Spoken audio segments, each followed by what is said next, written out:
Welcome to Non-Toxic, a show that connects the manosphere to the atmosphere. I'm your host, Daniel Penny. On this episode, I'll be talking with Malcolm Harris.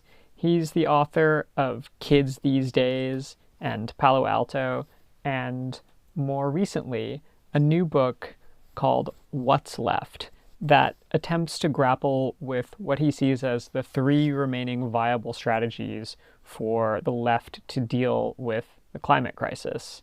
If you look at carbon credits, the philosophy is like market fundamentalist, is saying like we have to find some ways to insert more truth into the market because the market needs our help. It's like the market does not need your help. The market is something that you have built. It's a tool, right? The shovel doesn't need your help. You need to use the shovel and you need to decide what you're going to use it for. The book comes out April 15th from Little Brown, and I was lucky to get to sit down with Malcolm a few weeks before to chat with him about the book, as well as his recent article for The Baffler reviewing the book everyone's talking about, Abundance. And suffice it to say, Malcolm, as a committed Marxist, has a lot of critiques of the abundance bros. It's kind of a long one, so I won't take up any more time with this intro. Without further ado, here's my conversation with Malcolm Harris. Welcome to Non-Toxic. Thanks for coming on the show. Thanks for having me. I don't know if you remember, we kind of knew each other a long time ago. Good to see you again, back at Rachel's apartment. I remember. Yes, it's been a while. I think I was the New Inquiry's first and last intern. Yeah, I don't think that's even true. I think we tried a number of times, and I don't think it was your your problem so much as a structural issue. It's been a while. Glad to see that you've been publishing prodigiously. It seems like Palo Alto is still having a life of its own. Yeah, it's been really exciting. I mean, obviously it's a long book, so it's not surprising that it takes people it takes you a year to hear about it and another year to read it. I guess that makes sense. Unfortunately, very prescient.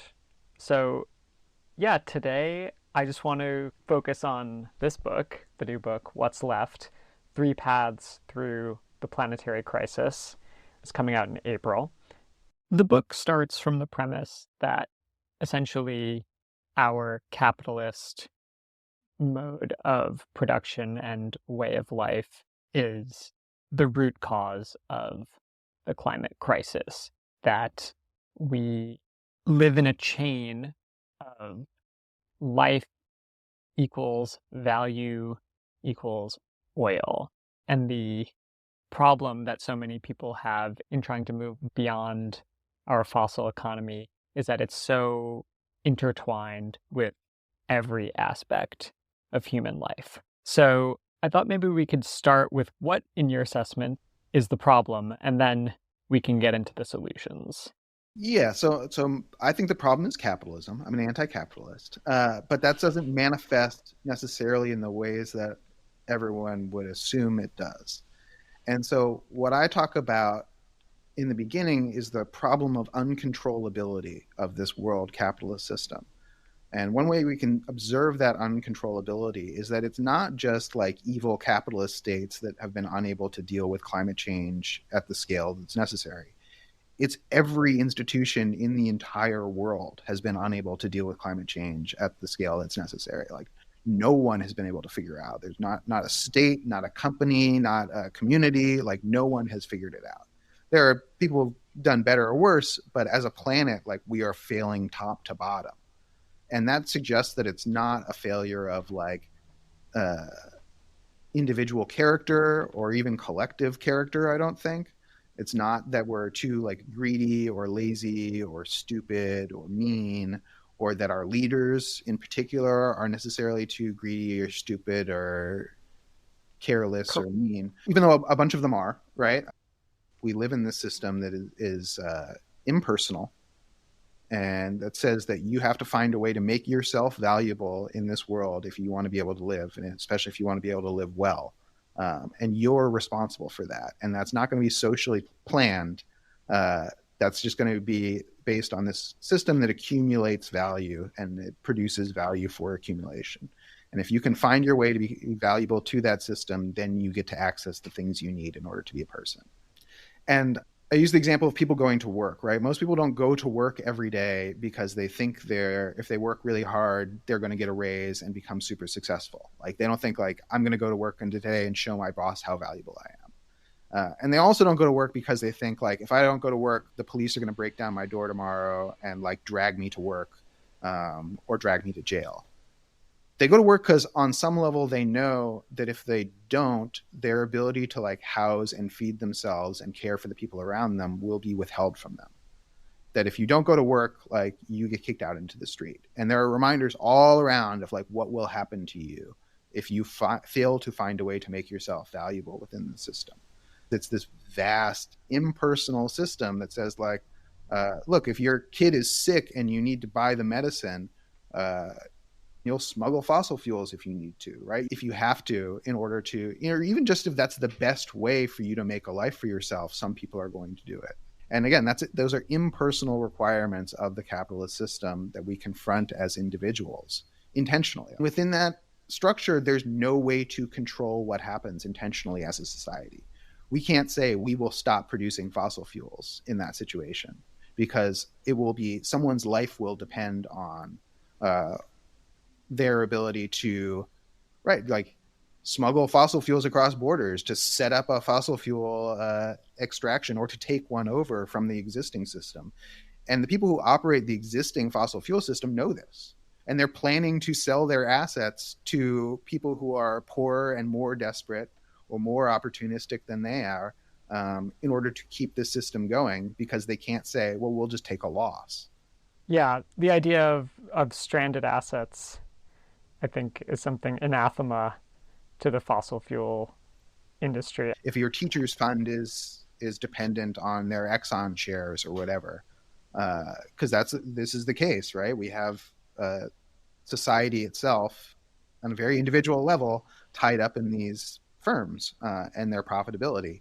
And if they say, oh, I'm going to strand some assets, they face the sort of same conditions at a corporate level that we face at an individual level, which is that their access to the capital that they need in order to live will be withdrawn. People will say, well, I'm going to sell my Exxon shares as fast as I can. If that's your plan, like, I'm going to get out of there. And then they're forced into bankruptcy, and then somebody else takes over their assets and does something more useful with them, right? And this is the way the system is supposed to work. That's the virtue of the capitalist system, as far as the people who run it, or some people who run it, are concerned, is that it doesn't depend on the intentions of or intelligence or thoughtfulness of any particular person or any group of people. That it's an impersonal system, and that makes it like fair and resilient, and most importantly, can grow on its own, despite our intentions or regardless of our intentions. And they see this as positive things, but it's clear that it is going to kill everyone. Let's talk about growth and abundance bros. So, a new book just came out, Abundance. It's a kind of third way style climate policy manifesto for listeners who haven't heard about it yet, by Ezra Klein and Derek Thompson. And it makes a case for doing things like loosening regulations that are getting in the way of climate investment. And that's how we're going to get the green transition back on track, and kind of get people on board with this, a new green economy. And you recently wrote a review of Abundance in The Baffler, in which you described it as driven by an all-purpose ideological faith in novelty. What do you mean by that? Yeah. So first off, I wouldn't be commenting unless I had actually read the book and written a whole review, because I hate when people just comment on the vibe around a book instead of the actual like content thereof. And I thought the book itself was pretty weak, even though like you said, I'm really interested in these ideas, and I think there's a lot of overlap between my marketcraft chapter and maybe some parts of the book, or parts that they were trying to get across in the book. But yeah, it is. There is a lot of overlap with this sort of breakthrough institute type eco-modernism, and the fundamental idea that energy plus inventions equals social harmony and solutions to all of our social problems. And that's just, like pretty explicitly, they're sort of like socialism or barbarism. No, invention, like abundance. We don't have to worry about factory farming is bad, but we can solve it by cultured meat. And like, sure, cultured meat is really hard right now, but that's because we don't have unlimited free energy. And if we had unlimited free energy, then we would make it really good and everyone would just eat that instead. And so it's not just about climate, although climate is crucial to it, but that's their like, it is an all-purpose solution, right? Free energy plus invention equals social harmony. So, from their point of view, what's preventing us from reaching this goal, and what are the solutions that they're laying out? Um, Permitting process, like they talk about the state a lot, removing regulations, specifically environmental regulations, which I find kind of shocking given the like current state of things. But again, like the solution is this energy abundance, which will negate the question of all the damage caused. Have you checked out Overshoot, the Malm and Carton book? I haven't read that one. I've read a lot of Malm, but I haven't gotten to Overshoot yet. Overshoot's really good because it gets at how all of these plans are based on the ideas of overshooting the carbon budget and then like going back Hmm. using super free energy that we achieved by overshooting the carbon budget. And then you get the vacuum cleaners into the atmosphere and you're just sucking up that carbon. It's very, very, very speculative, but they treat it as like the literally the only thing that could happen. Like this is the only thing that they think could happen. And so when they talk about like, oh, we're gonna like keep climate change to this degrees or whatever by this carbon concentration, they're planning to totally overshoot all the limits and then like use magic technology to come back under them. And they don't say this explicitly because that sounds really bad, but that's what all like that this is the basis for all of these sort of climate plans. And like there's a refusal of limits, I think, a period of any planetary ecological limits, which is on some level just scientifically false. Why is it always dudes who take this kind of eco-modernist angle? Like, what is going on with the abundance bros? As for like masculinity and this, I think that it's not like super complicated. Some of it is just the like men within the media industry, right? Klein and Thompson are doing a particular gendered performance, obviously, and it's one of the presenter, the curious man who presents new ideas on the podcast or whatever. And so I think there's a Hey, let's not be talking about podcast guy. podcast hosts. Whoa, but they're generalists, right? And so it's like the generalist man who is like smart and open minded and just trying to get to the truth and doesn't have any like particular affiliations, and can speak from a point of like real openness and objectivity. That's a like male, a particular gendered male performance. And I think abundance has that philosophy or whatever, has resonated with that performance because it's got a lot of easy answers and doesn't like struggle critically that much. Let's talk about your book, What's Left, which basically lays out what you consider to be viable strategies for the left to undo the worst effects of climate change and transition our economy from a fossil economy to a renewable one. I think it's worth it to start by just laying out the three plans that you propose and defining them, because you have kind of idiosyncratic definitions or like uses of words that maybe people are familiar with, what you call marketcraft, public power, and communism, which I think was a kind of spicy one. And yeah, what do you mean when you're using these three words? And like what is each path representing in your vision? Yeah. For me, when I originally thought about writing this book, the plan was to write about how I was right and everyone else was wrong.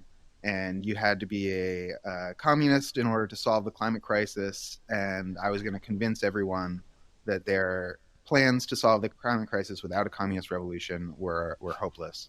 And then I thought about that for a while and decided maybe that was not the best rhetorical approach I could take, the most effective way I could pursue convincing people of things. But also, I thought that analytically, it wasn't necessarily the case. That the way I was thinking about the climate crisis, it's not that these other plans couldn't work.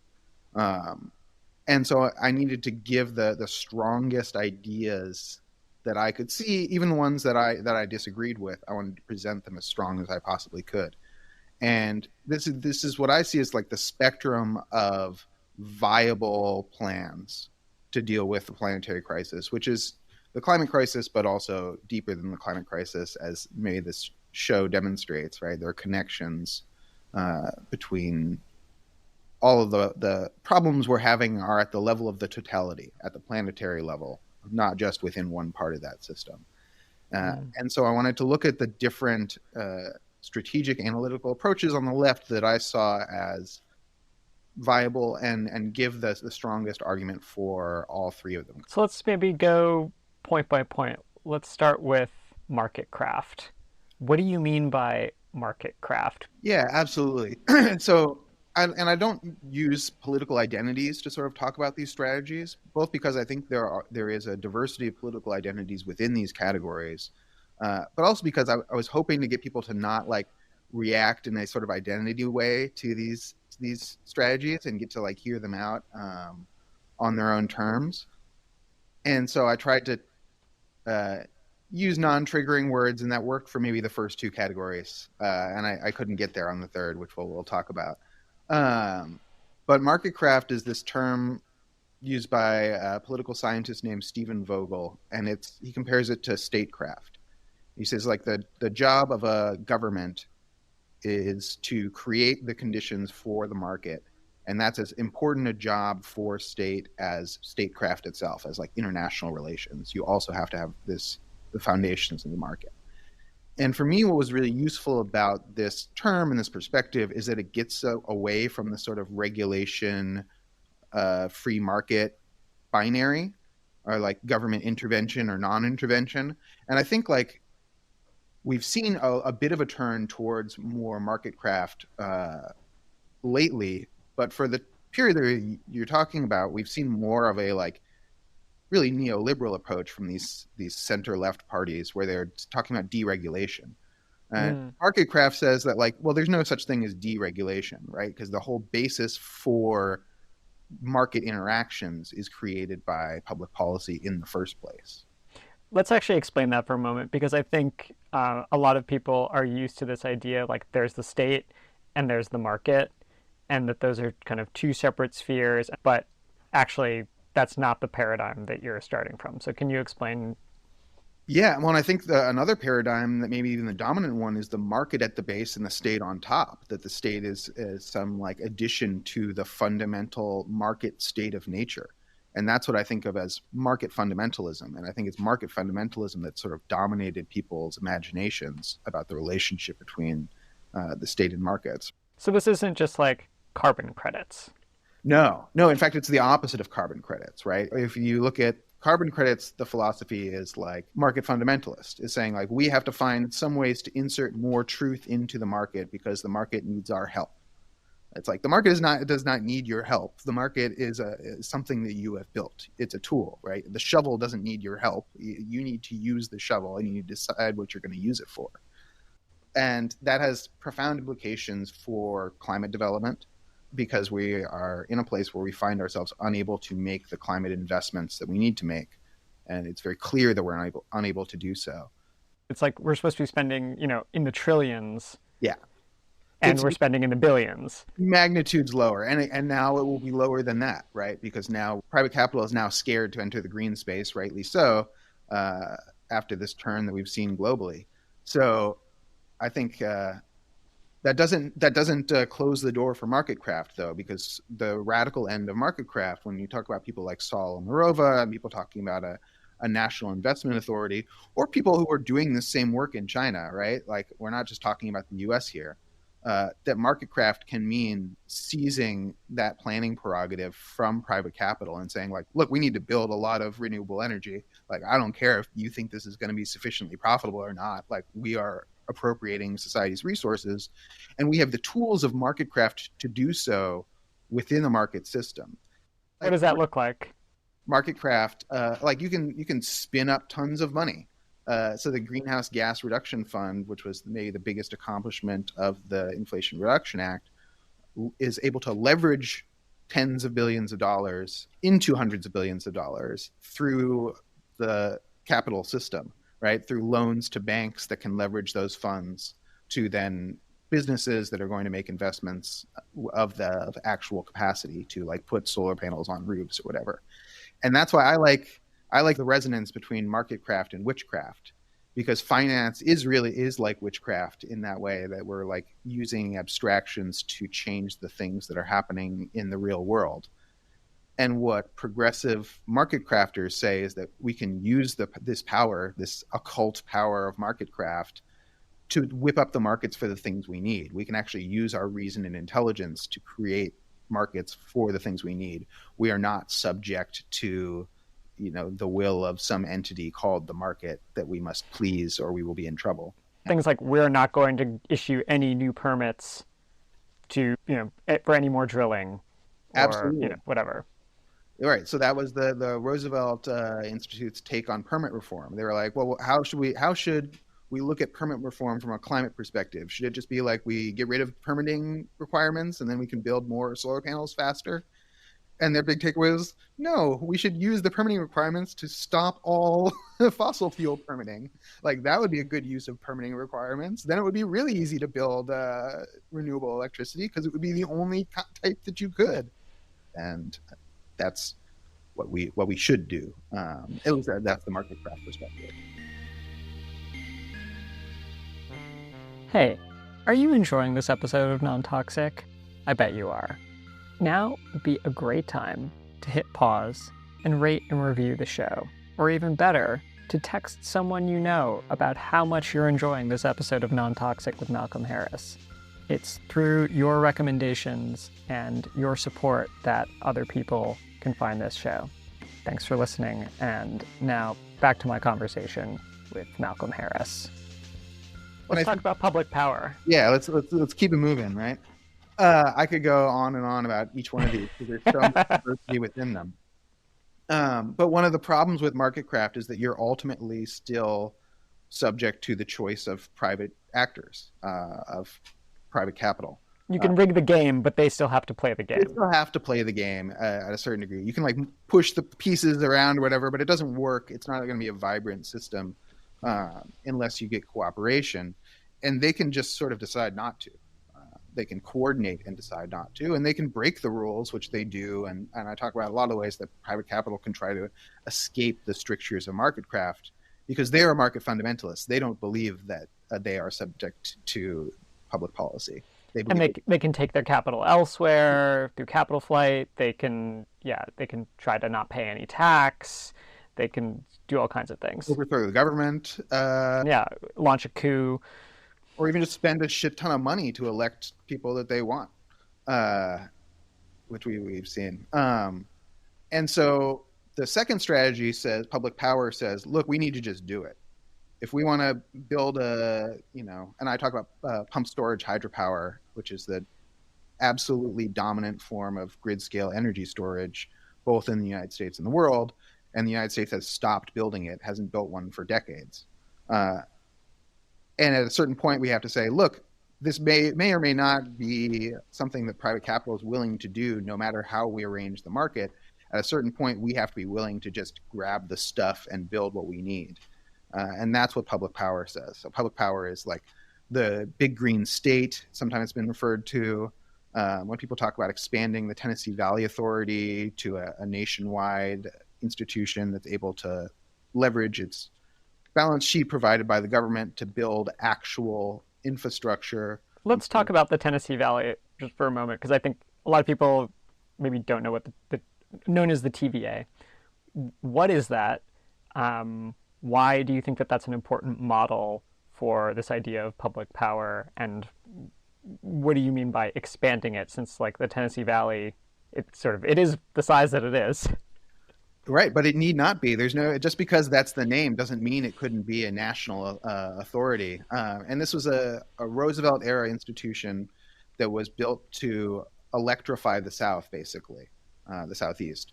That was a really underdeveloped area of the United States, like thoroughly underdeveloped. And capital just didn't, big capital that had electrified other parts of the country didn't think it was worth it, just didn't think the returns from electrifying the South was going to be worth the expenses, which were significant, right? You're going to have to build like real, serious, mega scale projects.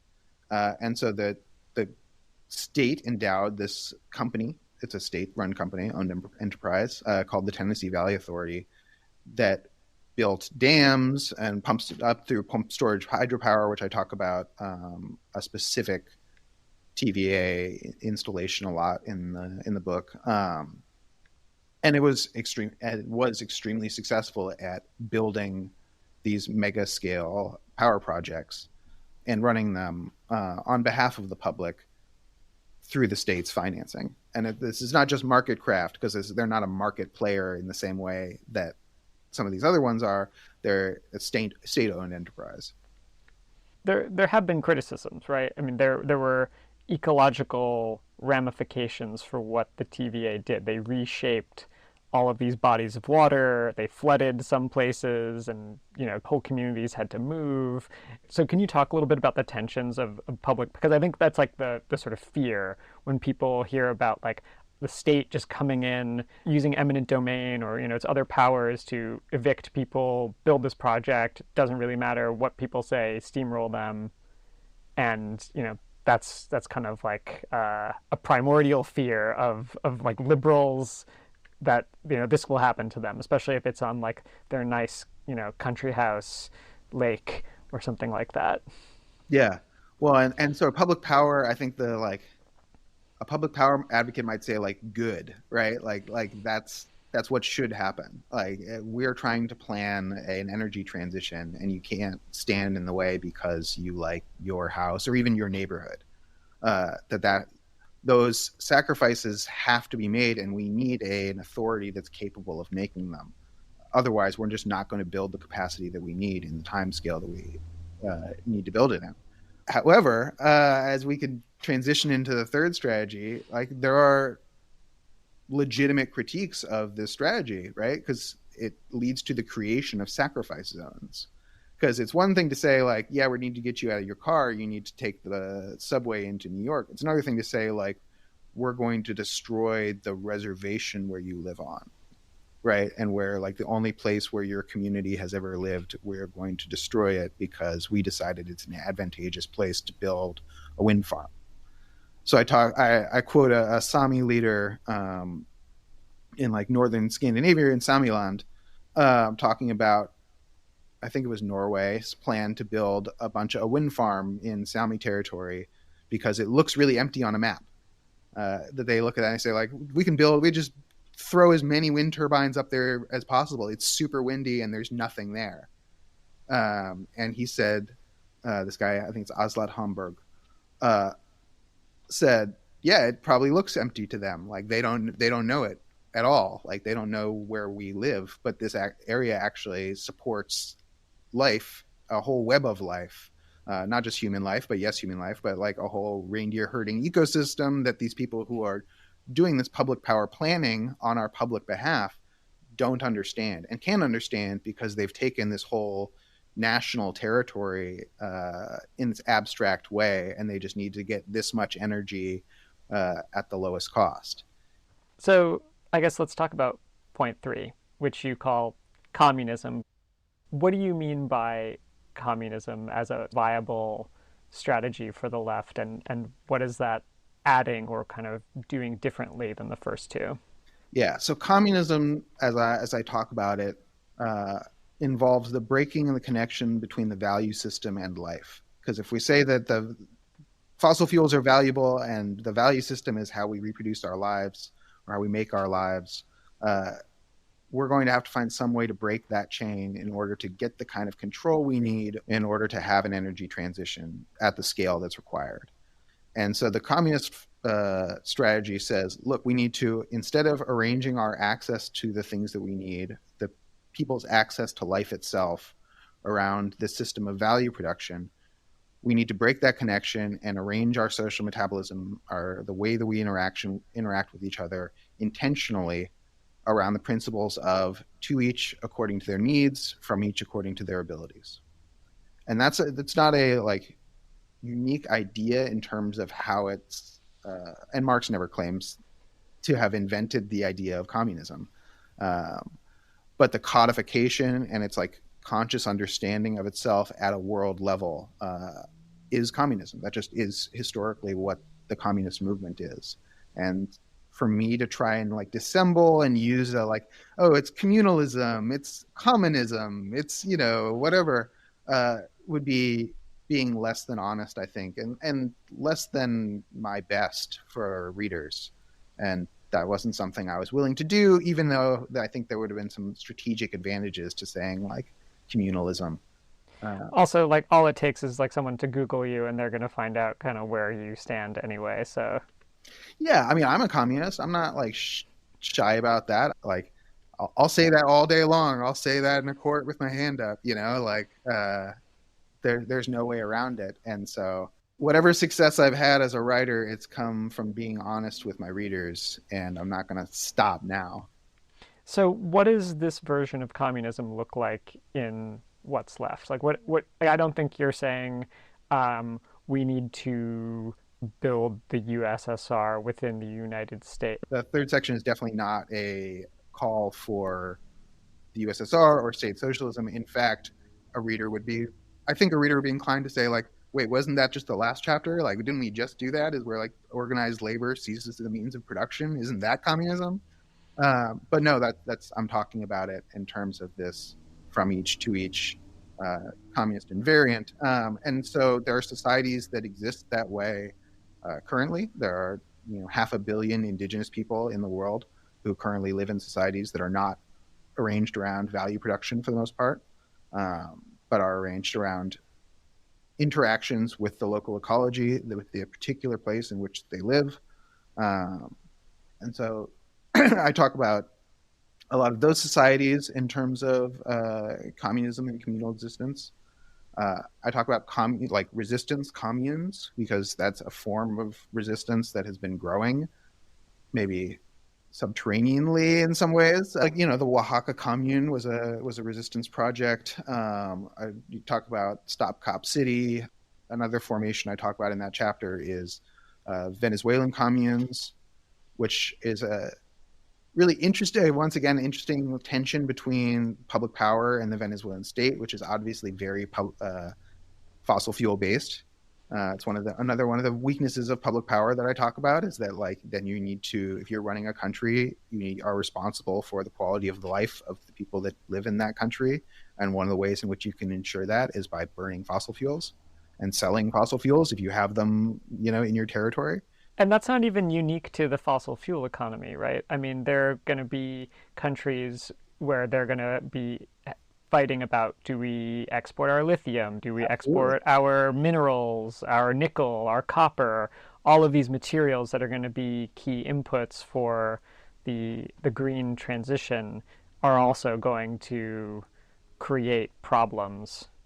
And yeah, but there can be a productive clash, and you can come to answers between these things. I talk about the West Kauai pump storage project in the island of Kauai in Hawaii, which has been, I think, like abundance people would shoot themselves in the head looking at this project, because it's maybe one of the examples where this ecologically sound idea of we need this pump storage project to move the island to fully renewable energy, and like it's one of the most advanced sites of renewable energy, but they need the storage project, and it's been blocked by local environmental concerns, specifically like groups of indigenous people and fisher folk who have problems with the way it was set up. And they had very specific issues with like the canal system, the colonial era canal system that the plan was planning to reuse, and what the effects would have on the recovering water system. And so there was a years long conflict between these two groups, and they were able to incorporate those insights into a plan that is reduced in some ways. It's not the full plan that was originally suggested, but it's a plan that everybody agreed on. And it's not a zero-sum game. No, no. In fact, that's the point of the whole project is that we're trying to figure out some sort of coherence between these perspectives, such that we might win. Because there's a lot at stake here. We really do have to win, but that doesn't mean that any of these perspectives is wrong or that we can ignore it without it being at our own peril. I want to talk a bit about this. Actually, came up in your book. This idea of pink collar versus kind of green collar jobs. I think one of the selling points of the IRA was meant to be that that's the Inflation Reduction Act, that green manufacturing jobs were going to be coming back to the U.S. and some of the disaffected blue collar workers who had gone to Trump would like come back to the Democratic Party. I think this was like a fantasy on the part of Dems. It hasn't really worked out that way. I don't think it's, for one, there aren't enough jobs in the new green manufacturing economy so far to replace whatever straggling blue collar jobs we're losing. And two, that like actually what we need are all of these jobs in things like nursing and teaching and elder care, which are very low carbon intensity jobs. Can you talk a little bit about that sort of tension of like what are we supposed to do with the men of the old economy? Because I think this is a figure that comes up a lot in political discourse, like the coal miners. Like, what are we going to do with the oil roughnecks? We can't just, hang them out to dry, which obviously capitalism does all the time. But it's convenient to defend the interests of these workers at various times when, these companies want to keep producing fossil fuels. And we have to figure out what we're going to do with these surplus people, essentially. Yeah, this is a really interesting debate. What part of organized labor is the part that is going to matter, is going to lead this sort of transition? And so one perspective, I think maybe most associated with Matt Huber, who's an academic at Syracuse, argues that we need the energy workers themselves. People who work on the public power systems have to build public power. They're the ones who have leverage over the important systems that we need to control because they're the ones who run them. They're the ones who know, have the expertise that it's going to be able to build out the public energy system that we're going to need to provide a basis for a common level of social existence. So if we want to give everyone free healthcare and free food or free whatever as part of our public power policy, in order to break the stranglehold of the impersonal value system that is compelling us to destroy our environment, we're going to need a bunch of energy and we're going to need control over the energy system to do that. And the people who are in a position to do that are energy workers, and it's a job that tends to be coded male. And maybe one of the counter arguments or different arguments that I use in the book is from Alyssa Battistoni, who I think is at Yale, who's got a new book coming out this year that I'm really excited about. And she talks about the sort of pink collar jobs that you're talking about that provide those social goods that we need, right? Healthcare workers is one of the big examples. And part of that argument is that these jobs and this work, because they are low carbon, in fact, constitute poor investments for capital. And so it's by public support and public development that we can actually grow these industries in a way that is socially beneficial and not socially destructive. And that is the basis for providing a baseline of public power, is actually a government-run, let's say, a healthcare sector that's growing. It's providing the nursing care that this aging population needs, let's say. And so those are, I think both of them would admit that the other is correct about a bunch of stuff, that they are part of the same strategy. But in terms of which group of workers are going to represent the vanguard of public power movement, or who in theory should, or who have the capacity to, I think that ends up being a really gendered question. I think now is a good time to talk about the end of the book, which is this idea that all three of these threads are meant to kind of come together, no one thread necessarily beating out the other. You describe it as a strategy of strategies. Talk a little bit about what you mean by that. I think someone who maybe is less charitable might be like, well, it's kind of a cop out. He doesn't pick one. And also, like, it's hard, I think, for some readers to imagine what this braiding of strategies actually looks like because they have sometimes very much competing interests. Yeah. So the strategy of strategies for me comes out of realism. That like realistically, not the partisans of one of these strategies are not going to be able to convince the whole spectrum of the global left to abandon their strategies in order to join up with theirs, right? It's not going to Like, you're not going to make anarchists be like, well, maybe I should go into green banking.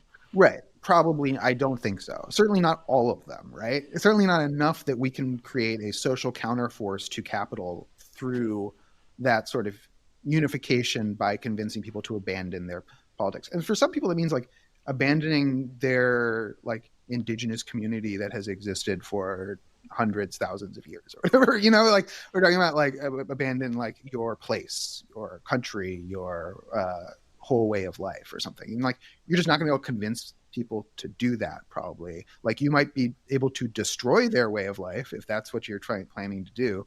But that's not the sort of collaboration that I'm talking about. And so if we accept that that's the case, and I think we sort of have to, right? Like it's really unrealistic to think anything else is going to happen. We're going to have to find ways to, if not work together on a single strategy, to find points of coherence between our activities within our strategy, such that sometime in the future, hopefully after we win, we'll be able to look back and say, wow, we were all working on this in different ways. We didn't know that this is how it was going to shape up, or this is how we're going to have to move in this particular scenario. But we were all actually, it turns out, on the same team. And I guess it's a good way of hedging your bets too, Absolutely. because not everything's going to work. Yeah, no, absolutely. Like, in fact, everything will fail, right, at various points. And so we need to have all these different strategies available to us. You know, in the same way that like John Brown was a communist, right? But he needed capitalists to buy him weapons, right? Like that's a real basic thing. And they had to find ways to work coherently to create an abolitionist movement in the United States that found ways to stitch people with very different like strategic ideas together, such that in moments of crisis and moments of like that required decisive action, they could work on the same project or were able to be useful to each other. The conflict between these three strategies, like this is our terrain, and so we need to find ways to work within it. And so I talk about like three characteristic problems, like a characteristic problem for each of our strategies, because we do have like temperamental issues, I think, sometimes. Whether that's, and I talk about the communists having an issue with complicity, with wanting to label people as complicit within the system and trying to distance themselves from complicity within the system, and how this is an important instinct, but it could be taken too far, and it could be an obstruction to the sort of collective discipline that we need. And then I talk about like public power people's fear of disorder, that can have the same problem, that their fear of disorder is understandable in a capitalist system that is very disordered and full of predation that emerges from disorder. But if they are like so afraid of disorder that they can't like join a riot or whatever at the decisive moment, then they end up being an obstacle to the things that they want to accomplish even. And so we do need a certain amount of like self-criticism within each of these strategies, and saying like, look, if this is going to work, we're all going to have to rein ourselves in and control our worst instincts in this collective interest of coherence, which doesn't mean we shouldn't disagree in public, right? It doesn't mean that, at least in my from my perspective, like I think disagreement is very important. And I come from a more like left communist tradition where our ability to criticize each other and to critically engage with each other's ideas in public quickly, even when making mistakes or whatever, is very important for a number of reasons. Though hasn't always translated to victory, I will say. Like you never hear show me what has, right? Show me what has. Yeah, I guess that's true. I just, sometimes I look at the Republican Party and it's like they are all not all, but elected officials are like really all saying the same message, even if it's a complete lie. Like the left or even like the center in the U.S. just seems totally incapable of doing that. Yeah, but that has led to sycophancy, that has led to incompetence, right? That has led them to be incapable of achieving the things that they actually want to achieve because no one can say like, hey, Elon Musk, that's not how any of this works. You're doing it wrong. It leads to like the most powerful people just deciding that they're going to make all of the decisions and making bad decisions that are not subject to any like checks or balances or interrogations by other thoughtful people with different perspectives. So I'm not looking at the Trump administration being like, oh man, I wish we had that. Yeah, I guess I don't mean the Trump administration specifically, but just the sort of like the political culture of the right just seems like, yeah, it's definitely dumb. Like people just repeat whatever sort of stupid thing they're handed.